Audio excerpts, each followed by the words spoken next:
So today, really what we want to do is make sure we turn these into much more practical tips for all of you.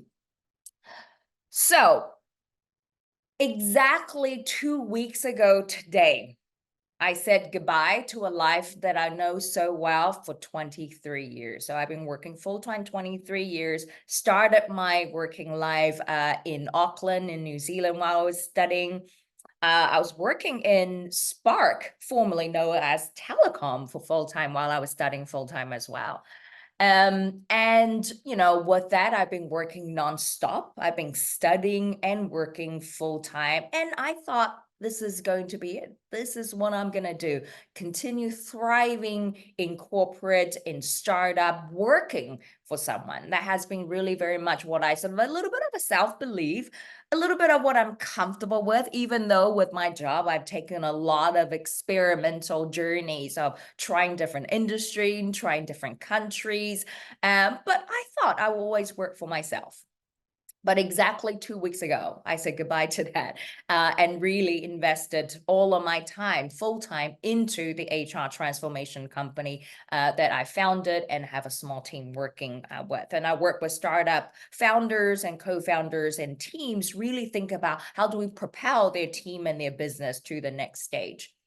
And while I was preparing for this, throughout the last 2 weeks, but also over the weekend, it was Mother's Day.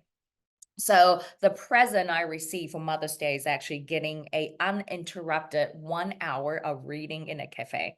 So for those who are listening that have kids, you will know how precious that 1 hour is. So I sat in a cafe and I was reading this book called The New Long Life. It's written by, I've got it right next to me, by Andrew Scott and Linda Grattan, who is, I think, one of them is a psychologist, one of them is an economist, and wrote about how do we navigate the new changing world. And the main topic of the book is as we live longer, we need to transform our society and the way that we work and the way we live. And they offer a lot of great insights into how really the world that we're navigating now, like all of you in here, we're navigating a world that we really don't know what it will look like, right? Just less than 4 years ago, the world gone through a transformation that I don't think any of us were ready for, with COVID, with the changing of working environment.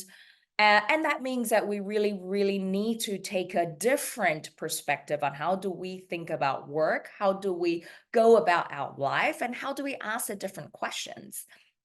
And what I thought was really interesting is as I read through, I realized it connects so much with this idea of curiosity. Be curious about the future. Be curious about the world we're going to be operating in that we cannot control, right? The aging workforce, the industrialization going into the next advance, the fourth industrialization, as some have called, the technology, the advancement of AI. These are the things we can't control. But curiosity, redesigning our world is something that's in our control. So, one thing I thought is a good way to think about curiosity is that it represents hope. I'm such a big advocate of growth mindset and curiosity because I think it represents hope, right? It represents us being able to ask questions and not accept the past as an indication of the future. So for all of you sitting here today, as you navigate the next stage of your career or your studies, think of curiosity as a hopeful approach to navigate that next stage. And I think with hope, it will feel less scary to be curious. It will be less scary to ask some of the questions maybe you're not so used to. So coming back to that, because I thought I want to frame it around this sense of curiosity. And like I mentioned, I have a 4-year-old, so it's not hard to absorb and experience curiosity from a young child's world. And I always find it a great opportunity to sort of reflect on as adult. We just lose that sense of being able to be curious in the most innate way. Actually, I was telling him this morning, I'm going to speak about curiosity. And the first question he asked, obviously, is what is curiosity and how can we learn that? So I love that. We'll be asking questions that we should continue to ask ourselves from 4 to this. I'm turning 40 this year, and I feel I continue to ask this question.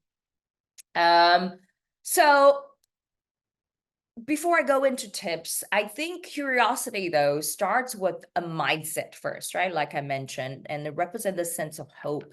It's a mindset of movement. It's a mindset of knowing that things doesn't have to be the way it is, right? So even though I wrote the book, The Death of Best Practice, more geared towards HR leaders and practicing HR, I think it really applies to all of us and our work, our day-to-day, is how do we not accept the truth? How do we not accept what's happening right now as something that is fixed, that cannot be challenged? So it really starts with that mindset, right? Again, if some of you are contemplating to come back to study, you might be like, I have not studied for 6 years. How am I going to do this, right? Why do I want to do this? So curious starts even just with the mindset that I want to do this. It's exciting to do this. Then let's figure out the how. Sometimes I think as adult, we jump into that how so quickly, we forget the why. We forget to connect with our why. We forget to connect with things that moves with us before we figure out the what. The what feels super safe, right? If I figure out on a Wednesday afternoon, I can take 2 hours off to study. It feels like we approach it from I can fit studying into my life and schedule versus, going in additional study allows me to open my mind to a future that I'm designing for myself and my family and so on. So I would say curiosity start with a mindset, and then you can develop it as a skill set. I absolutely believe curiosity can be developed, but it will start as a mindset shift. The mindset of knowing that you're ready to ask questions for the future. And I don't know which one is harder, right? The mindset or the skill set part. And they're also intertwined. But I would probably say the mindset is the hard one. How do we just get into that? Not just asking the what, but really thinking about the why. And one of the most important mindset is knowing that we don't know all the answers, right? We don't know all the answers. That's why we're asking questions. That's why we're so curious of the world that we are going to continue navigating. What would that look like? What would be the world that you design for yourself, for people around you? What would that look like? How would that feel? So we don't know the answers, but that is the exciting part. All right, so let's talk about some practical steps or practical tips. If you think that up until this moment, curiosity still feels a little bit, odd, let's think about what are some of the really practical ways to navigate activating curiosity. And I use the word activating a lot because I think, again, if I just think about with my 4-year-old, I feel like he doesn't need enough activation curiosity. It's just in him, right? Every day, the questions he's asking. Why does the beetle have 6 legs? I think it's 6, why, these whys come so naturally to them. So they are activated. But as we grow, I feel like we bring that in a lot more innately. It's a bit more deeper inside us. So how do we activate the curiosity, what we have already? I think bearing in mind that curiosity looks different for everyone, right? There is no standard way of what curiosity should look like. I know that a lot of time the easiest way is to say to ask questions, but it's a little bit more than just asking questions, right? It is about asking insightful question, thoughtful question, connected question, but it's not just all about asking questions. because curiosity brings you into a loop of thinking, right? By asking questions, which is the output, you're receiving input from the world to this question that you're asking. And how do you bring those answers in and really think about that, connect that, and then come out with other questions? That's really a loop of that curiosity. So start with that. So start, I will say number one. So there's 3 tips that I typically share with activating curiosity. So number one is cultivating a learning habit. So this is the one that I think that is not just about asking question, actually. It's simply finding a learning habit that speaks to you. And you know what? That's going to change a lot. So I remember when I was a lot younger, one of my learning habit is every morning. So I was working in oil and gas, and well, I think I already told you my age. I'm turning 40 this year, so it's not even a secret. But I was that old when I was working in oil and gas industry. The oil price was $140. Now we're looking at anywhere between 40, 60, right? So those were the good old times. But it was a learning habit that I sort of cultivated during that time because I was young. I was, newish into HR. I think I was probably 4 or 5 years into practice. And one of the biggest gap with HR professionals is our inability to connect with the business by understanding the commercials, right? The business think, oh, HR, you're just admin function, you don't know much about the business. So I remember making a point every day. I spend 5 minutes, one, to find out the oil price of the day, because that helps me to understand the trading pattern. What are some of the key decisions some of the leaders may need to make on the day because they're trading on the -1. And then it allows me to think about, okay, what does this mean to the world? Right? The oil price typically signals something's going on in the world. And to remember those connectivity was actually really helpful to help me to not just focusing on learning or be curious on my job, right? Which is HR, which I could easily say, hey, I want to spend the morning reading an article about HR. I broaden it to those connecting to the world I live in. So cultivating a learning habit as easy as navigating as that you can embrace that in your daily life is something that I think is a great starting point to activate that curiosity. And it may feel daunting. So don't start too big, right? Don't say I'm gonna finish 1 book a week. It's almost impossible. I think I started this book. I'm going to give myself probably a good 4 to 6 weeks before I'm going to be able to finish it. I mean, I used to be in that part of my life I can read really fast, which is not anymore. And that is okay. Your learning habit, the content and how what you commit to learning in the time will keep changing, but the habit is what will stay with you. Right. So I will suggest just start with even 5 minutes a day. What is the habit you want to cultivate? 5 minutes a day, just as a starting point. If you're just starting out on this journey of that cultivating a learning habit, a small one, but impactful one, but a consistent one. Again, it needs to be with your lifestyle. So for example, if you are commuting to work every day, do you say, okay, actually, I'm going to add a podcast into my commute? Whatever that speaks to you.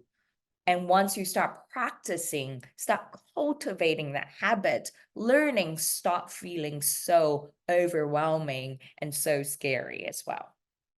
So that's the number one tip, cultivating a learning habit. And it can look like anything. But the key word I would say is consistency, right? If you're going to commit to 5 minutes, just start with that. Even though you might say, hey, today I have 50 minutes, you continue with your 5-minute habit, then you can always add on. But having that consistency will be really important. Second one to cultivate curiosity as a tip is how do you slow down and not jump into your first instinct of answers?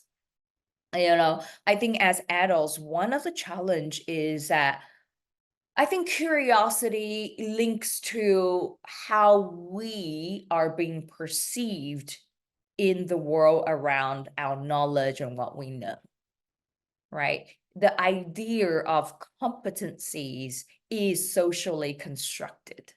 We lived in a socially constructed world that we think is more important to have answers than necessarily having questions. And that's why, earlier on when Deepika introduced me, talk a little bit about my career, where I think it was a big mindset shift for myself as well. As an HR leader, instead of going into a room and have answers, which is what I used to believe in, that is what makes me look smart, right? They ask me a question, I have an answer. Do you know what we can do to engage an employee better? Of course, you can do this. You can, think about sending them to learning sessions. Think about, the buy lunch for them, whatever it is, as our world changing. It's so easy to jump into your instinct of wanting to answer because that make us feel good. And that's okay. It's okay to feel good. You know what? It's okay to even have answers that you think is the right answer anyway. But I think activating curiosity is actually stopping yourself and say, okay, what can I find out more about this question before I can provide an answer, or before I can ask more questions, so we can get into the zone of curiosity together, right? The beauty of asking thoughtful questions, is now you're inviting the person asking you question into this zone of curiosity. And I think that zone of curiosity is actually that zone of creativity, is when you actually co-create solutions, co-create commitments to a solution. And I'm thinking this maybe somewhat more from an organizational perspective, but even in real life, right? How do we ask questions, and then you get into the zone of curiosity, and then you can own some of these solutions together. And the ownership is almost the next step of this. Once you have the answer, then how do you own the execution of some of these answers, right? So how do we slow down and not jump into our first instinct of wanting to give answers? That is my second tip of how do we activate curiosity. In some cases, this can be practiced, right? So if you're going into a work meeting, today we're going to be discussing the workforce planning for 2025. Ask yourself, what are some really good questions that I want to make sure I get more insightful answers to help me to ask better questions or come up with better answers more holistically for a team, right? How do I invite people into the zone of curiosity with you to co-create? I think is the beauty of this second tip, which is activating curiosity. And then third one, it sounds easy, but it's probably one of the hardest one, which is reliving the joy of experimenting. So again, as adults, as we grow, this idea of experiment almost linked to this concept of failure, right? People are like, oh my God, if I experiment, and because I never done it before, if it doesn't go well, that I have failed. So this experimenting, I think innately is connect to our fear of failure, our fear of not being able to deliver or be perceived as someone who knows. So experimenting is hard in itself, but I think the hardest part is actually just enjoying that journey. So like I started 2 weeks ago, I left the world that I know so well. So I'm right now in this zone of almost going back to the zone of incompetence, because I don't know. I have not run a business before. This is the first time I'm running a business. Before this, I was running more like a social enterprise. We're making impact through the work we do, and also, cultivating the next generation of HR leader. But we haven't actually run a fully fledged as a business. And for me then is, how do I experiment with this business by talking to the founders and co-founders, now rethinking about this from a different angle and really trying to enjoy that, right? Because I'll be honest, it's scary. It's the first time, but at end of this month, I do not have a paycheck.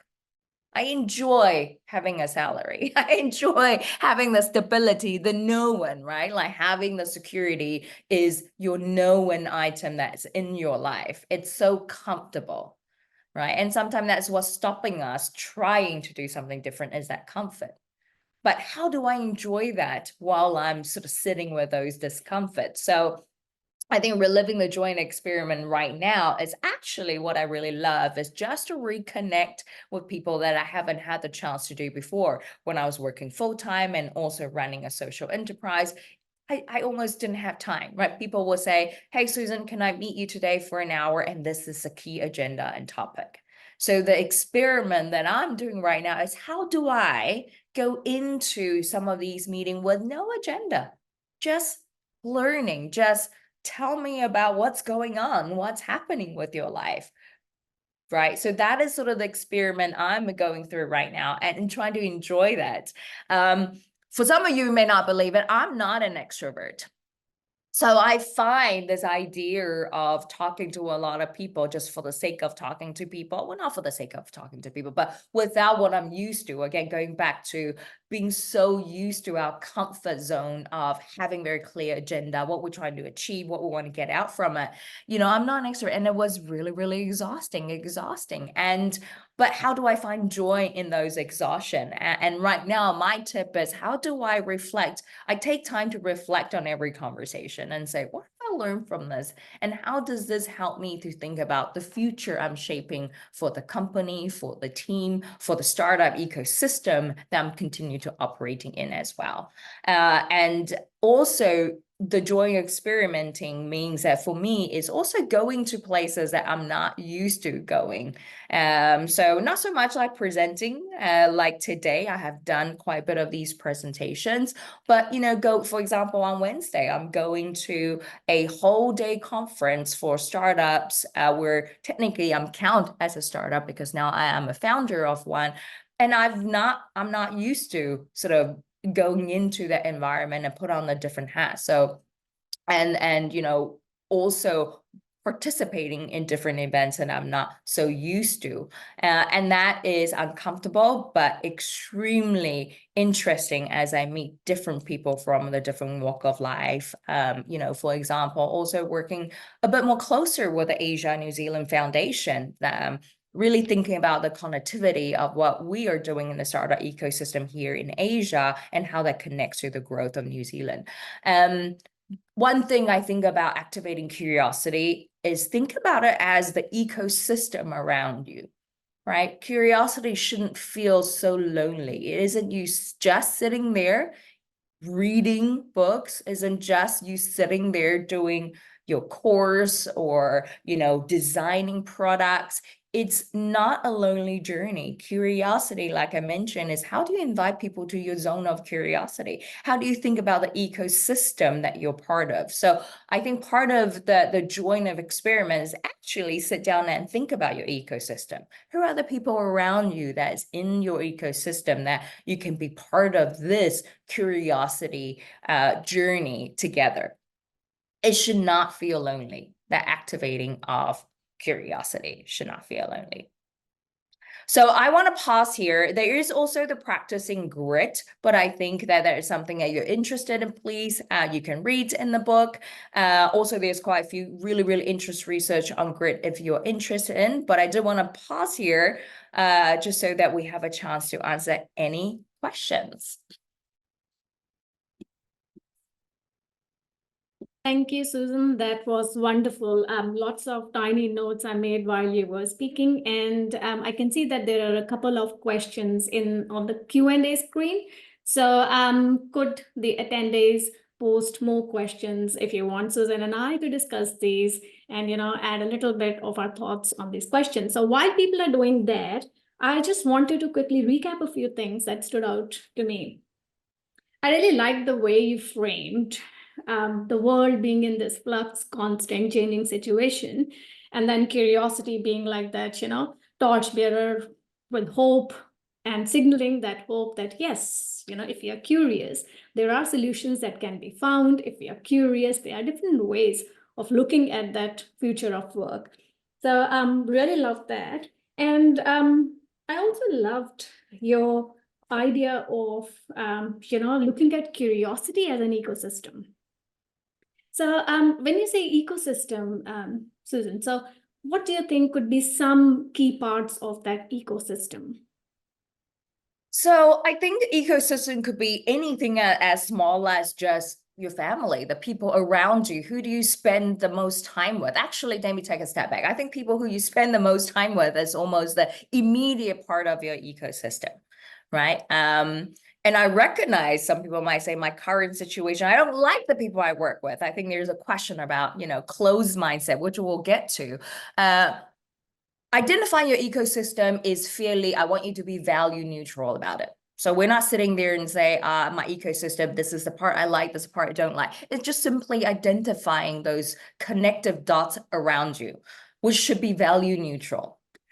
So start with that, right? Who do you spend the most the time with? And then you start broadening out towards that. So those who maybe you don't spend a lot of time with, but you're part of a industry, that industry will be part of ecosystem, probably at the very end part of if you're visualizing this, drawing this, right? A little bit of that.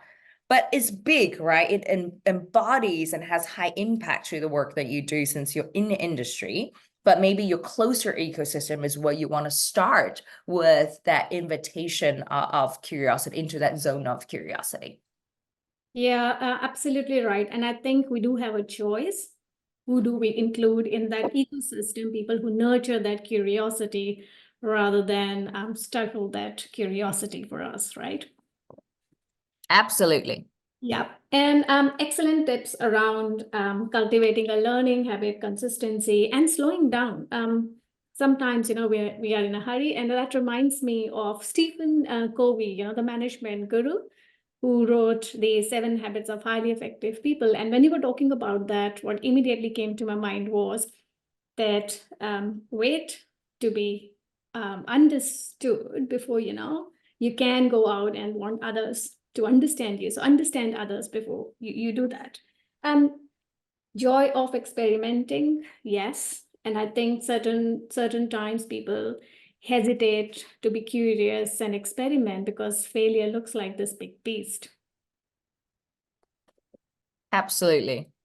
Yeah, I was very curious myself about one thing, Susan. When you were talking about mindset and skill set, right? Yeah.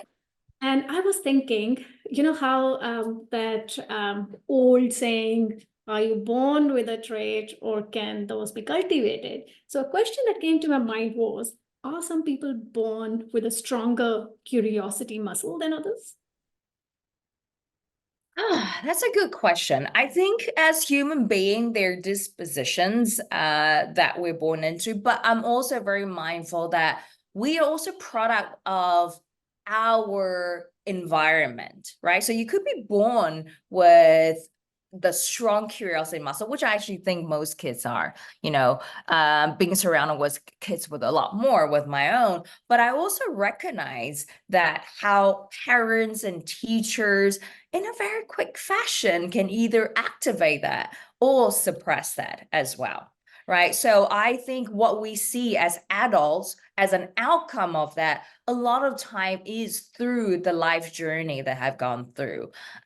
So do I believe that is a muscle that can be trained? Absolutely. But do I think it's harder for some because of the environment that has been exposed to? I also absolutely think so. That's why it's how do we also go in with the empathy to understand when people that you perceive, and again, I think we'll definitely get to that question, people that you perceive as close-minded most likely have had a different experience for them to get to that point. So how do we, again, then invite them into the zone of curiosity, I think is a good way to think about it rather than, oh, you just don't have it in you.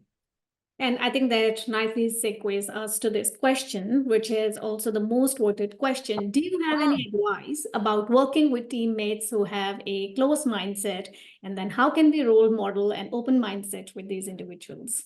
I love it. First of all, whoever asked this question, thank you for the question, because I think it's a very thoughtful question about you thought about role modeling already, right? So I think that's a really, really great way to already as a baseline of thinking about this. And like as I just mentioned before, I think number one is actually how do we bring a point of empathy to understand that people are closed-minded because there is a reason behind that. So I would say that instead of judging into being closed-minded is how do we invite them into the zone of curiosity by asking questions. So for example, let's say you're in this conversation, the person's like, no, absolutely, I will not consider option B. You present A and B, but no way I will present, I don't want to think about it. A is the best way, right? So let's say you're in this moment, you're like, this person is very close-minded. So the question of how do you model that growth mindset? I actually think number one is model empathy. Is actually to say, I hear you. I hear that you have a very strong feeling about option A, right? Sometimes what people tend to do is, let me tell you why B is better than A, okay? You know, B is going to be faster than A, it's going to be cheaper than A. You know, we try to convince them with facts, right? This is just sort of common approach to that. So what is a curiosity invitation looks like? Actually, like, I see that you really insisted on A. Can you tell me a little bit more about that? So I see that you think that it will definitely be better than B from a perspective of cost. Can you tell me a little bit more? Oh, so, and then the person is now being invited to ask a question, to actually think about their own thought process and share that, right? He's being invited, he or she's being invited to share their thoughts, which is a point of connection and empathy, because you want to hear my thought process. The problem as adult is that a lot of time we come from the outcome. The outcome is A and B, rather than how did you get to A? I can hear you really want A.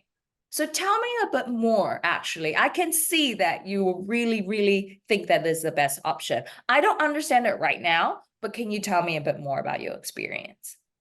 Yeah, and I think that Yes. goes back to my previous comment about seek to understand before being understood, and also what you said during your presentation, that asking that why is somebody having that kind of a barrier to their understanding? Exactly. But, but just to add on to that a little bit more, though, I think when we invite for curiosity, how do we be open and not have an underlying value judgment to that closeness, right? Because if we say, oh, I can see that you only want option A, which is a bit silly, but okay, tell me. That is a very different to, I can see you really only want option A. I don't really understand it, but I will love for you to walk me through your process, right? Sounded very different. So how do we go into this? When the question asks about role modeling, as how do we role model true empathy and trying to understand? I think that is the best way to invite people into that curiosity. Yeah, absolutely. And it is also possible that in the process, we get a new insight, which we did not have when the other Yes, person explains to us. So, it absolutely. opens up it for us.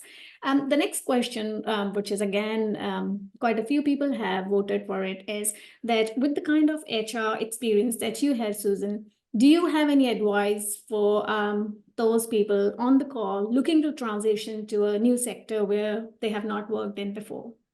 Oh, great question. And I've done that multiple times in my career. So I was in oil and gas, and I move into insurance, and then, e-commerce. So absolutely. And again, it can feel really scary. So the question is, oh, I lost the question. Yeah, Where do we I will start? read it again. With your Okay. HR and personal experience, do you have any advice for those of us looking to transition to a new sector we have not worked in before? Okay, so transitioning to a new sector, I think before you even make that decision on transitioning to a new sector, actually that zone of curiosity is within yourself. Just really understanding the why. Why do you want to go into a new sector? And ask yourself when you're not sure. I always say, ask yourself why 3 times, right? So it's not a why as, because sometimes when we ask the first why, it's a lot easier to say, because it's the up and coming, right? For example, AI. I hear this all the time. Everyone want to get an AI. So then I want to get an AI because it's hot. Okay, tell me more, right? So why does AI being hot is something that excites you? Because actually now you're forcing yourself to go deeper. You might actually say, well, actually, because I'm right now in an industry that I think may be sunsetted. So I really want to learn a future skill. Okay, now we're going deeper. Okay, now you think about future skill. The third why is the future skill important for you? So I would say start asking yourself the three whys of the sector you want to move into and use that to propel you into that next stage of curiosity. So once you find out, once you really understand your why of going into that, and now you can find ways to either upskill yourself, talking to more people in already industry, it guides you to go through your next stage of exploration in a much more, I think, intentional way. Yeah, and Susan, this kind of links with one of the constructs that I studied during my PhD, job crafting, and there is a similar construct called career crafting. You know, how do we craft careers, which is about not career advancement in the same field, but even going to a very different career. And I think the why and looking at our purpose, why do we want to do it? What is it that is our passion? What do we value? I think when we understand that, that's when we start exploring options. So understand that self-awareness is a key piece within that. Exactly. And just liking something actually isn't enough. So I love interior design. I once thought I want to be an interior designer, and I just start that trajectory of studying, and I didn't even finish the course. And I realized I didn't actually have the innate why, other than it seemed really fun. So asking that why, I think, will be also the key to hold your grit as things get tough. Yeah. Another interesting question we have is, what techniques or thought-provoking questions can we invoke to develop our questioning mindset? Sometimes I think we may hit a blank wall more often than not and not know where to start. Good question. Good question. So the funny thing is, I always share that if you run out of a question, you actually don't ask question. So if you really want to invite the person into that zone of curiosity and you don't know what to say, and sometimes it happens a lot, meet really awesome, great people, and I'm like, I have no idea what they just said, but I want to hear more. I simply just say, I pause and I say, tell me more. So when you run out, or actually in many scenarios, so even at work, right? Someone comes at you, it's also a great way to also diffuse emotions. Someone comes at you, my God, this project is terrible. Oh, like you're thinking, how do I invite this person to my zone of curiosity, get emotional, da, da, da. I hear, okay, tell me more about this terrible project. Immediately, without asking question, you're inviting them to go deeper. If you think about curiosity is about going deeper, it's hard to come up with great questions all the time. So that's my cheat question. When I don't know what to say, I just go, tell me a bit more. Tell me a bit more. And you'll be surprised. So far, nobody has ever not told me more and allow me some time to digest and come up, hopefully, with more thoughtful questions. That will be my little tip for all of you if you ever run out of question. Yeah. Just tell me more. That's a great tip, Susan. And I think that you have already answered this one.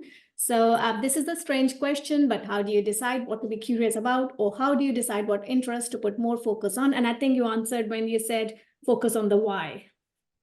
That's right. And asking yourself the why, right? But a lot of time you can be curious about many, many things, right? So it doesn't hurt to get a little bit of understanding of everything, but to go deeper into it, I think really should be connected much close to your why in order for you to sustain that curiosity. Yeah, I think we've got time for just one quick question. And the other question, which has got the max votes, is, I have a teammate that's not willing to be curious, just wants an answer immediately. Even when I asked her questions to help her to find an answer, she refused. May I ask for your advice how to help her out to be curious? Great. Well, thank you. First of all, I see this is the first one with name. So hi, Katie. Thank you for asking the question. Not wanting to be curious and not want to answer. So I find it helpful to also trying to understand that why they want to just have an answer only, right? So if they're like, they come to you and say, Katie, I just tell me, how this project is going. Right? I just want you to tell me how's it going. And you're like, you would like to ask, what is this purpose? Do you want a report format or do you want, sometimes I find it helpful to sort of give them the answer, but sometimes then you will not sort of almost have to caveat around to say, but this answer actually won't help us to move forward, right? So can I understand a little bit more? What do you need help with? One question I love asking, actually, I do want to share this one before we leave. And this one actually is only for the last 2-3 years I have started practicing it and it has worked great. Is sometimes you go into a meeting, and I used to do this a lot, is I have an agenda. Actually, I still prepare. I have an agenda. I have all these things. But I realized by me going through my list, I'm taking them where I want them to be versus them taking me through their journey of curiosity. So my favorite question to ask in these scenarios is simply ask, what is on the top of your mind? So in this scenario, I actually think it might be a great question, right? They're like, I just want you to tell me when this project, how is this project going? When will they finish? And you're like, I think this is going to be done in the next 2 weeks. But what is on top of your mind about this project? And usually that's where you get it better. Maybe hopefully, Katie, your colleague, instead of, thinking about being asked questions, because sometimes if we don't ask question that connects to the people, they feel like you're interrogating them, right? They're like, why are you asking me 10 things? Why do you need to know why I want to ask you about the project for? Just tell me about the project. What's on top of your mind about this project? And then, usually that's when you connect with the emotion, actually. They would say, I'm actually really anxious because I'm leaving to go on holiday for 3 weeks and I have no idea, if my part will be finishing on time. Boom. How do we connect the emotion to those zone of curiosity is how do we invite them? Well, thank you, Susan. On that note, wonderful response. Thank you so much for your time. Thank you, everyone, for your questions, attention, and participation. It's been our pleasure to discuss this topic with you today, and I encourage you to continue to be courageous and get curious. Today was talk 2 of the 2024 Connect and Develop series with 2 more to go. So keep an eye on the Alumni and Friends website to view and register for upcoming events, including a new event plan for August 2024 Connect and Develop Live. Don't forget to forward the link to your friends and colleagues if you think they would be interested in joining too. Thank you again for joining us today.